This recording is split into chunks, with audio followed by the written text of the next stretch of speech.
برای کاور این اسفنج ها همونطور که میدونید این اسفنج ها آبگیر هستن، یعنی اگر من رطوبت رو به این منتقل کنم و بعد کاور کنم این آب رو به خودش جذب میکنه و هر بار به ما نتیجه نمیده، چون که ما دوباره بیایم کاور انجام بدیم کاملا بهش نمیچسبه. میتونیم از بریلو هم استفاده کنیم، اما این بریلویی که روی این کار میزنیم باز دوباره چون به دلیل رطوبت و آبی که داخلش هست جذب میکنه اون رطوبت رو، باز هم نتیجه مطلوب نمیده. بهترین کار برای این که ما بتونیم به این روش عمل کنیم اینه که ما بهترین روش که بتونیم این کارو کاور کنیم اینه که ما اسپری آب رو روی سطح فوندانت بزنیم. با یه فاصله ای سعی میکنیم تو چه محدوده ای آب و اسپری کنیم، تو محدوده ای که اگر این کار رو میذاریم بینش یه مقدار دور تا دور کار رو هم بگیره.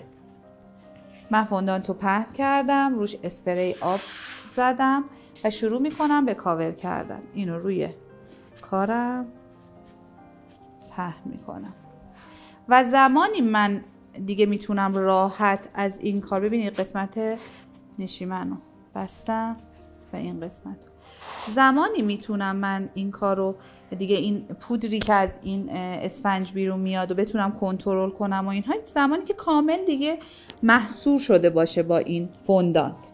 به این شکل فوندانت رو پهن کردم، روی کار میزنم و سعی میکنم از بالا خیلی صبوری کنید. هر جایی دیدید که این فوندانت نمیچسبه دوباره با اسپری آب یکم مرطوبش کنید و سعی کنید اینو به این بچسبونید.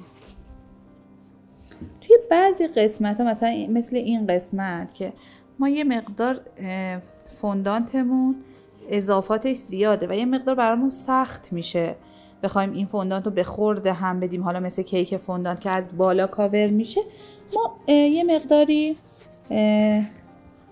قیچی میکنیم. ببینید الان این قسمت هم فوندانت من خشکه و اون جوابو نمیده.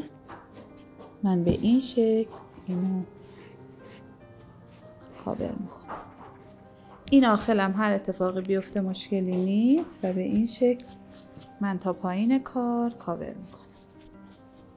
ولی این قسمت دیگه من نمیتونم با قیچی بیام اضافات کاور رو ببرم، ولی تو این قسمت این کار رو انجام میدم. کامل فوندانت رو به هم میچسبونم و بعد قیچی میکنم.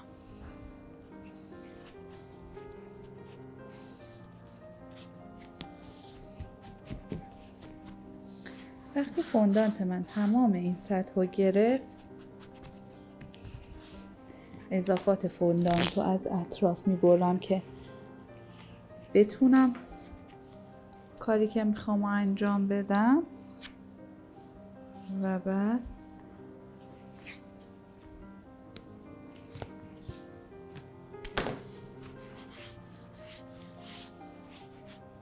وقتی مطمئن شدم من همه قسمت ها رو کاور کردم و دیگه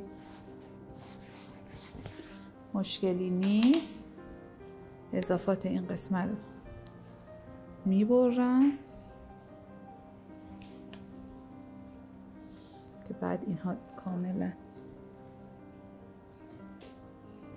تو بعضی قسمت ها مجبور میشین به این صورت عمل کنین. اکثر قسمت ها رو خود فوندانتتون چون حالت کشسانی داره کاملا پوشش میده.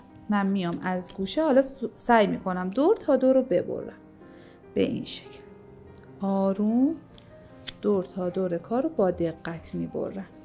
یه مقداری از لبه فاصله بدید برای اینکه یه فضا داشته باشین که فوندانتی که توی زیر قرار میدید و بتونید به این فوندانتی که این قسمت قرار گرفته بچسبونید.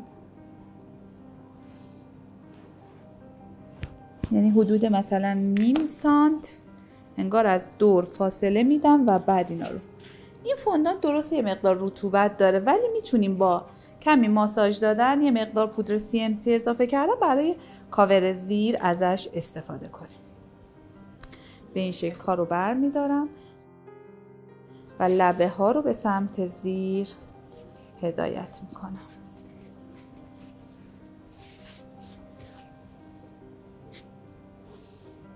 اگر رطوبت فوندانتتون به اندازه کافی باشه اینا کاملا میچسبه. ولی اگر که حالا این زیر کارتون یه مقدار ناصافی داشت اصلا مهم نیست، چون ما در انتها دوباره از زیر هم کار رو کاور میکنیم به این شکل.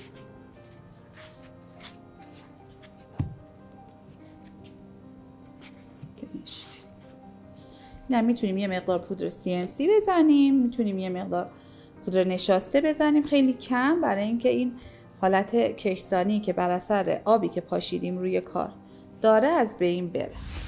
حالا ما که این کار رو کاملا سعی کردیم کاور کنیم، حالا اگر یه ذره ناصافی داشت قسمت هاییش خود به خودتون سخت نگیرید، ما اینها رو توی دکور نهایی میپوشونیم. ولی هنوز قسمت زیری کار ما کامل فوندانت کشی نشده. دوباره میایم فوندانت رو پهن میکنیم، یه مقدار سعی میکنیم دوباره روش اسپری بزنیم و کار روش بذاریم و به این شکل دور تا دور، این بار قشنگ دقیقاً از قسمت دور تا دور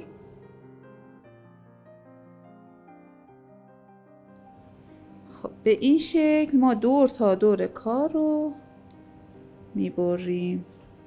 درست شد. حالا ما باید یه کاری انجام بدیم. معمولاً بهترین روش اینه که من این کار رو انجام دادم تو این مرحله زمان بدم به کارم.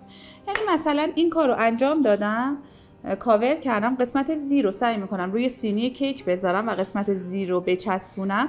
وقتی قسمت زیرش رو چسبوندم یه مقدار زمان میدم بهش، مثلا یه چند ساعتی بمونه اینا کاملا روی کار فیکس بشه، بعدم میرم برای دکور نهاییش.